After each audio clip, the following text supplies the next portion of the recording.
Mohamed adan Suldaan waa Gudoomiyaha xisbiga mucaaradka ee wadani ee gobolka Awdal oo qaar ka mid ah warfidyaanada kula hadlayay magaalada Boorama waxa uu markii uu horeysay uu ka hadlay Gudoomiyuhu xadhiga ay xukuumadda Soomaaliland ay kula kacday Suldaan Abshir Mohamed Ducaali oo ka mid ah salaadiinta dhaqanka ee gobolada galbeedka Soomaaliland. Xadhiga Suldaanka ayaa imaanaya kadib markii wasaaradda macdanta mashruuc ay ka waday gobolka Awdal uu ka biyadiiday Suldaan Abshir Mohamed Ducaali waxana sidoo kale uu Gudoomiyuhu ka hadlay dad bax ka dhigay gudaha magaalada Boorama kuwaasi oo ka biyadiidana xadhiga ay xukuumaddu kula kacday Suldaanka iyadoo dadka banaanbaxaasi dhigay ay ciidamada booliska ee magaalada Boorama ay xabad ku kala dareeriyeen taasina ay sababtay in hal qof oo rayid ah uu ku dhaawacmo waxana uu Gudoomiyuhu isdul taagay cambaareeyeen xadhiga Suldaan Abshir Mohamed Ducaali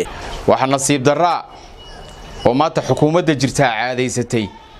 inay xadhig xaq darra ah oo aan geed loogu soo gaban xidho Suldaanka guud ee xeebaha Suldaan Abshir waanu cambaaraynaa xadhiga waxaana noo aragnaa hordhac agajugleyn soo socota oo lagu baqagelinayo inta hadhaaga ee runta ka hadasha waxaanu aad iyo aad uga xunahay Suldaanku muu oran wax dambiya wuxuu yiri wasiirka noo yeedhay buu macdanta wuxuu nooga warramay buu mashruuca wado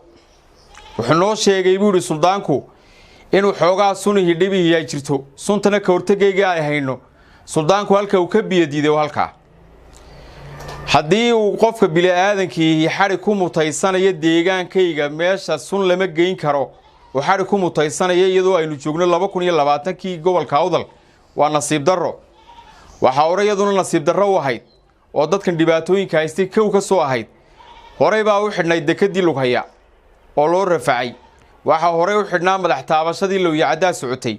waxa horey u xidhnaa garoonkan maalin kasto la yimaado wafti yimaado dhagaxa la dhigay airportka baa xidhnaa dhammaan dhibaatooyinka gobolka Awdal ka taagan ee dhiilada leh ee miisaaniyadu ka mid tahay xabada la xabadaynaya maanta dadka qaarna dhaawac yihiin dhaqaatiirta jiifaan ee dhalinyaradii maanta xabad nool lagu dhifanayo waa dhiilo war weyn oo dhiilo weeyaan waxaanu aad iyo aad uga xunahay waxay Soomaalidu ku maamaadaa qowlay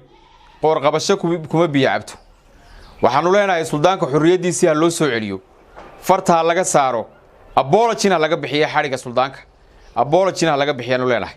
waa nasiib darro hadduu yiri deegaankii aan ka soo jeeday markii lagala tashaday hawsha uma qalmaan dadkaygu sun ma geeyaan wax lagu xidhaan ma garan karayo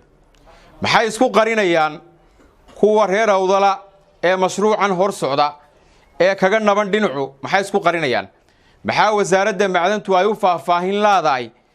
caqabadaha iyo dhibaha iyo mushkiladaha iyo faa'iidooyinka ay u leedahay gobolka Awdal ee bulshadu ugu muransan tahay wasaaraddu dhuumashada ugu jirta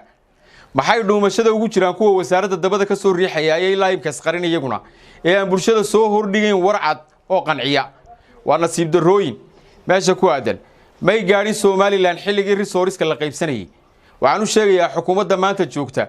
haddii resource-ka la isku talaabayo madaxweyne warshada berbera ayuu daabshilisan lahaa warshada berbera oo asadkii dawladda oo dawladii siyaad barre ka hadhay ayuu dhisan lahaa oo muranaanu ka taagnaadeen